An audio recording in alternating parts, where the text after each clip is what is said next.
कोयल क्या देवत है, काग क्या लेवत है। मधुर वाणी के कारण कोयल कुछ देती नहीं और कौवा कुछ लेता नहीं, लेकिन कोयल हमको बड़ी मधुर, बड़ी प्यारी लगती है वाणी के प्रभाव से। तो हमेशा व्यक्ति को मीठा ही बोलना चाहिए, जिससे सब कुछ पाया जा सकता है। हमारे जितने भी मठाधीश, धर्म के साधु संत, उन पर गुरु का प्रभाव होने से और वाणी में इतना तेज होने से वो हमारे जीवन को अच्छे उद्देश्यों की ओर रूपांतर करने की क्षमता रखते हैं। नमस्कार, मैं भानु श्रीमाली। आज बहुत ही विशेष देवगुरु बृहस्पति मिथुन राशि में गोचर करने जा रहे हैं 14 मई 2025 को। वैसे तो देवगुरु बृहस्पति इस वर्ष 3 राशियों में गोचर करेंगे। अभी वृषभ राशि में चल रहे हैं, फिर 14 मई 2025 को मिथुन राशि में, उसके बाद 3 महीने के लिए वह कर्क राशि में गोचर करेंगे, वापस मिथुन राशि में आएंगे। उसमें से मिथुन राशि पर होने से क्या प्रभाव होगा। देवगुरु बृहस्पति संतान देने वाले, शिक्षा देने वाले, ज्ञान देने वाले, धर्म की ध्वजा पताका फहराने वाले और अन्य शुभ मांगलिक कार्य करवाने के कारक, यह गोचर करने से 12 राशियों पर व्यापक प्रभाव पड़ेगा। वैदिक ज्योतिष में देवगुरु बृहस्पति सभी नवग्रहों में जीव कारक ग्रह कहे गए हैं।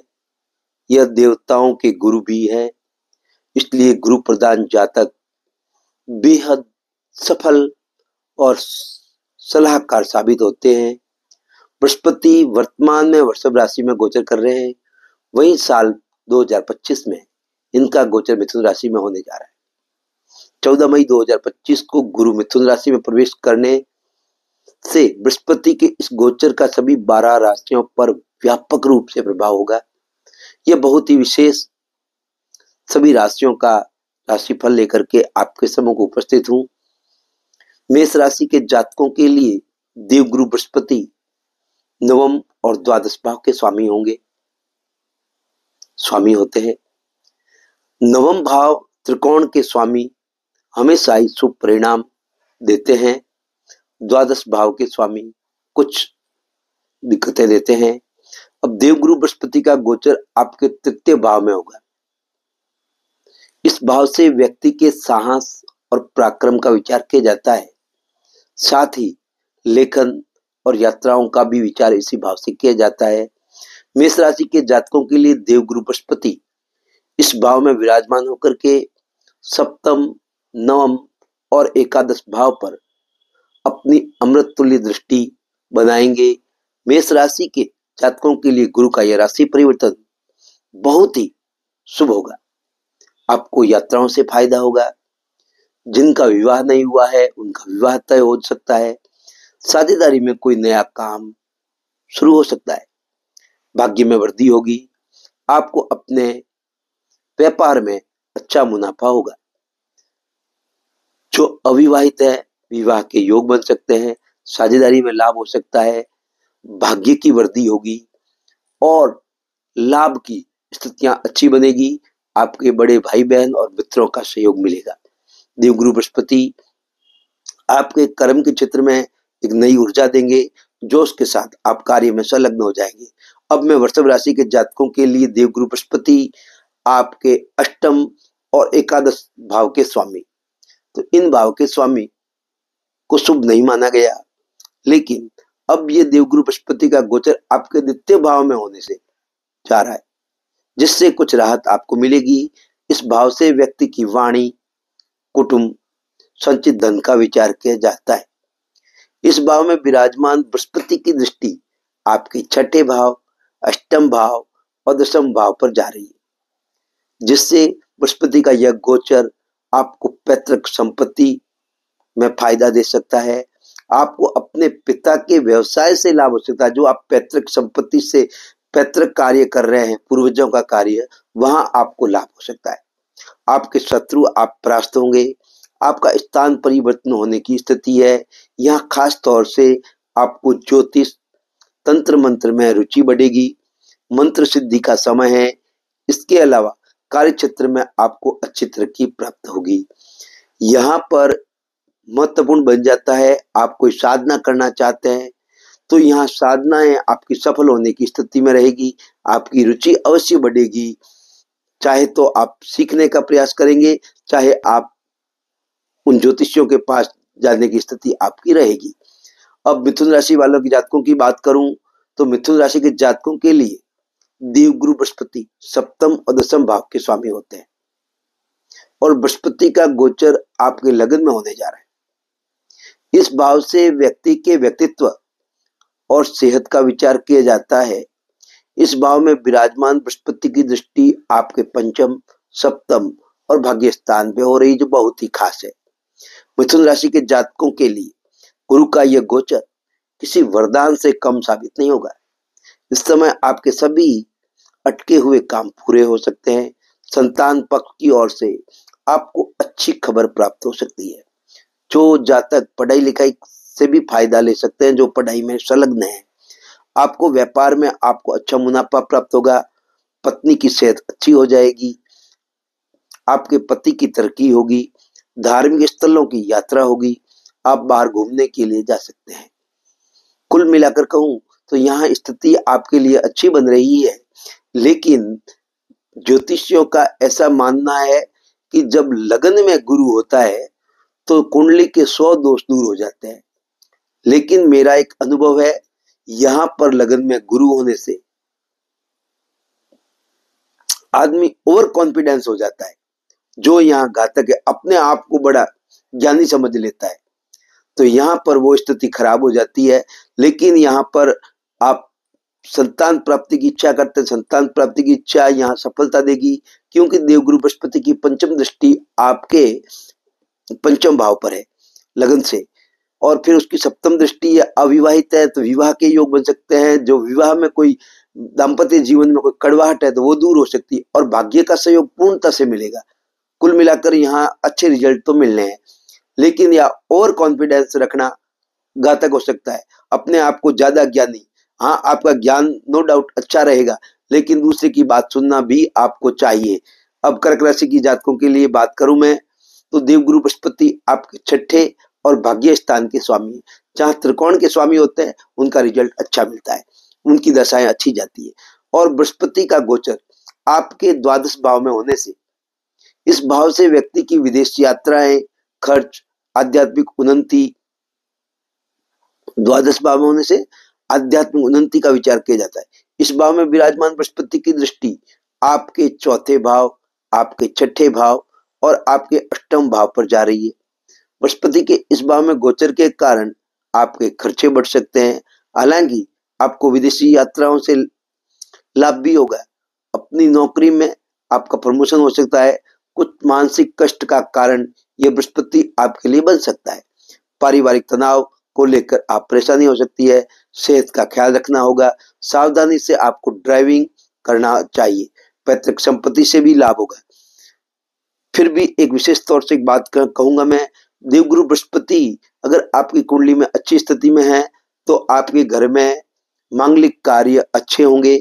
मांगलिक कार्यों की आप इच्छा कर रहे हैं तो वह विवाह संबंधित, घर बनाने से संबंधित कहीं अच्छी जगह पैसा खर्च होगा।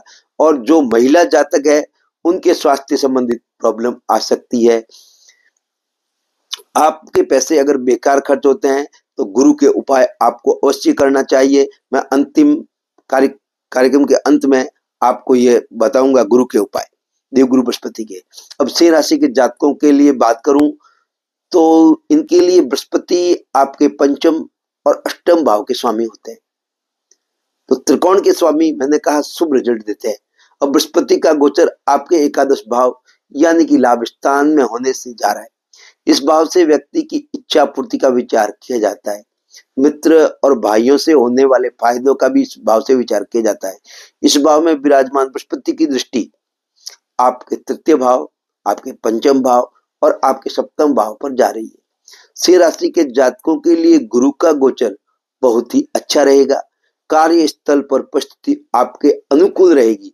व्यापार का विस्तार स्थितियां होगी, सफलताएं प्राप्त करेंगे। शेयर मार्केट में लाभ होगा। संतान पक्ष को लेकर आपकी परेशानियां कम हो सकती है। भाइयों और बहनों में संबंध अच्छे होंगे। संपत्ति खरीद सकते हैं। आपका विवाह के योग बन सकते हैं। यहाँ लाभ स्थान में होने से लाभ की स्थितियां भी बढ़ती है। वहीं आपके भाई बहन और मित्र भी आपका सहयोग करते हैं। कुल मिलाकर यहाँ का गोचर सुखद परिणाम देने वाला रहेगा। अब कन्या राशि वाले जातकों के लिए बृहस्पति चतुर्थ और सप्तम भाव के स्वामी होते हैं आपकी कुंडली में। अब बृहस्पति का गोचर आपके 10वें भाव में होने जा रहा है। इस भाव से व्यक्ति के कार्यस्थल और उसकी प्रसिद्धि का विचार किया जाता है। तो इस भाव में विराजमान बृहस्पति की दृष्टि आपके द्वितीय भाव, चतुर्थ भाव और छठे भाव पर जा रही है। कन्या राशि के जातकों के लिए गुरु का गोचर अच्छा रहेगा। कार्यस्थल पर सिद्धि प्राप्त होगी। आपको कोई बड़ा प्रोजेक्ट डील करने दिया जा सकता है या आपको वो प्रोजेक्ट हाथ में आ सकता है। आपकी मधुर वाणी होगी जिससे आप सबको प्रभावित करेंगे। परिवार का माहौल अच्छा रहेगा। माँ की सेहत ठीक रहेगी। परिवार में किसी मांगलिक कार्य का आयोजन हो सकता है। सेहत को लेकर कोई परेशानी थी वह भी अब ठीक हो जाएगी। वहां से भी आपको स्वास्थ्य अच्छा रहेगा। अगर आप नौकरी में बदलाव चाहेंगे तो नई नौकरी भी आपको मिल सकती है। कुल मिलाकर कहूं तो यहाँ स्थिति आपके लिए अच्छी रहने वाली है। अब तुला राशि वाले जातकों के लिए बृहस्पति तृतीय और छठे भाव के स्वामी होते हैं और बृहस्पति का गोचर आपके भाग्य स्थान में होने जा रहा है। बहुत ही अच्छा माना गया है। इस भाव से व्यक्ति के धर्म कर्म धार्मिक यात्राओं का विचार किया जाता है। इस भाव में विराजमान बृहस्पति की दृष्टि आपके प्रथम भाव पर, तृतीय भाव पर और पंचम भाव पर होगी। तुला राशि के जातकों के लिए बृहस्पति का गोचर बहुत ही अच्छा रहने वाला है। आपके भाग्य की वृद्धि होगी। आपके पिता और गुरु आपका सहायक होंगे, आपकी सहायता करेंगे। आपके व्यक्तित्व में एक अलग प्रकार का निखार आएगा। जो भी आप योजना लेकर चल रहे हैं वह योजना क्रियान्वित हो जाएगी। आपको सम्मानित किया जा सकता है। लेखन का कार्य करते हैं तो वहां आपको फायदा होगा। अगर आप शिक्षक हैं तो आपको सम्मानित किया जा सकता है। आपके घर में किसी नन्हे मेहमान का आगमन भी हो सकता है। शेयर मार्केट में भी कुछ लाभ की स्थितियां दिखाई दे रही है। उच्च शिक्षा के लिए विदेश भी जाने की स्थितियां यहाँ बन रही है। और वृश्चिक राशि वालों की बात करूं तो वृश्चिक राशि वाले जातकों के लिए बृहस्पति दूसरे और पंचम भाव के स्वामी होते हैं। तो वो भी त्रिकोण के स्वामी, अच्छा रिजल्ट आने वाला है। उनका गोचर आपके अष्टम भाव में होने जा रहा है। व्यक्ति के जीवन में जो भी घटना अचानक से होती है या जो दुर्घटनाएं होती है उसका विचार अष्टम भाव से किया जाता है। इस भाव में विराजमान बृहस्पति की दृष्टि आपके द्वादश भाव, द्वितीय भाव और चतुर्थ भाव पर जा रही है। तो वृश्चिक राशि के जातकों के लिए बृहस्पति का गोचर मिला जुला रहेगा। एक तरह आपकी मानसिक कष्ट हो सकता है, वृद्धि हो सकती है। दूसरी तरफ आपकी सेहत में भी कुछ खराबी स्थिति हो सकती है।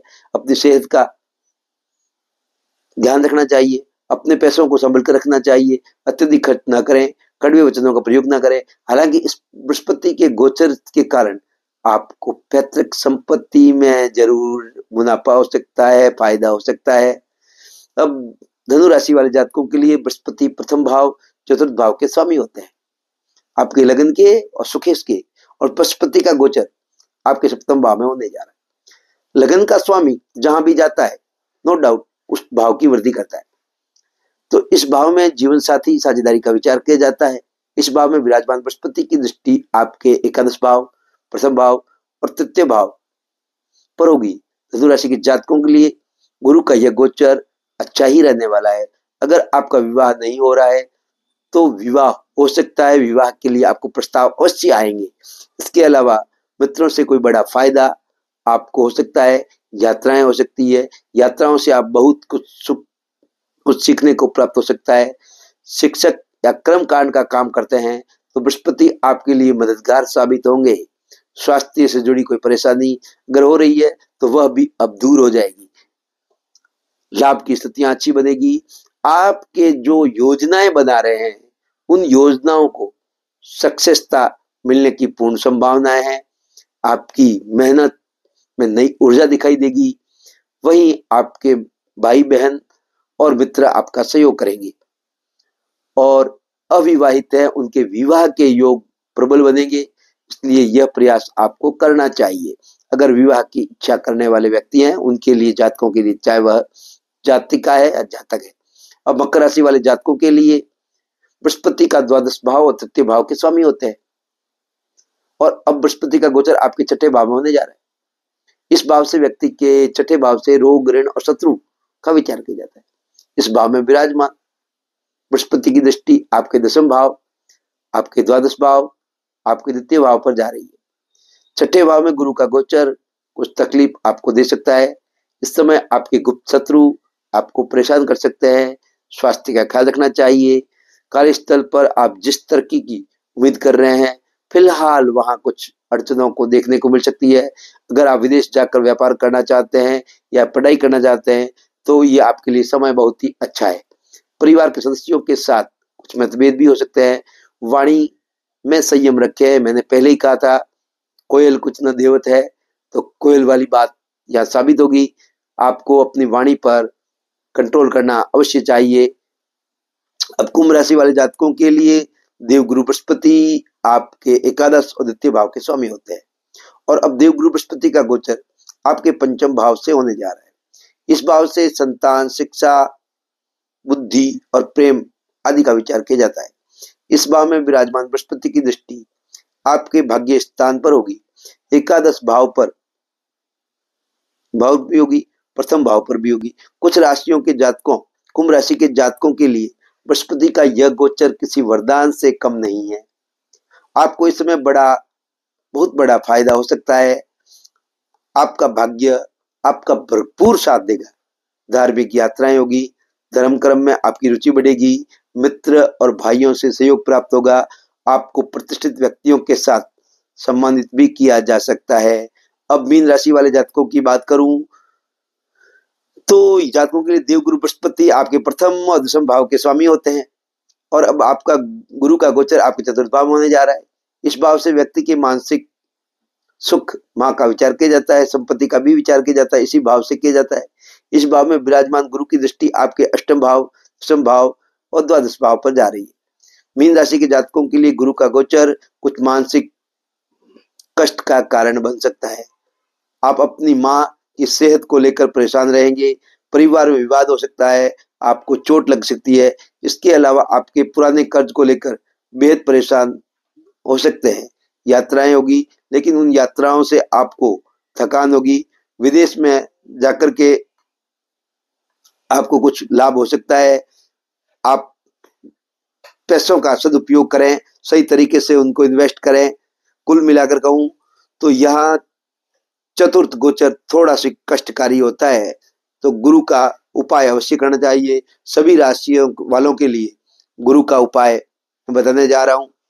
गुरु का सबसे बढ़िया उपाय तो है ओम नमो भगवते वासुदेवाय। इस मंत्र का जाप कर सकते हैं। विष्णु सहस्र नाम का पाठ कर सकते हैं और सबसे सरल उपाय है आप बड़े माता पिता, गुरु और साधु संतों को प्रणाम करना चाहिए हमेशा उठ करके सुबह। और देवगुरु बृहस्पति को प्रसन्न करने के लिए बेकार खर्च ना हो, इसके लिए आप शर्म को छोड़ते हुए मंदिर में सफाई कर सकते हैं, जिससे भी गुरु का प्रभाव अच्छा होता है। आप अपने पूजा स्थान को साफ सुथरा रखना चाहिए, इससे गुरु का अच्छा रिजल्ट मिलता है। पीले वस्त्र पहन सकते हैं, एक चिपटी हल्दी डालकर आप स्नान कर सकते हैं, इससे गुरु के अच्छे रिजल्ट मिलते हैं। मेरा यह कार्यक्रम आपको अच्छा लगा हो तो लाइक, सब्सक्राइब, शेयर अवश्य करें और कमेंट करके मुझे बताएं आप स्वस्थ रहें, प्रसन्न रहें, मस्त रहें। नमस्कार।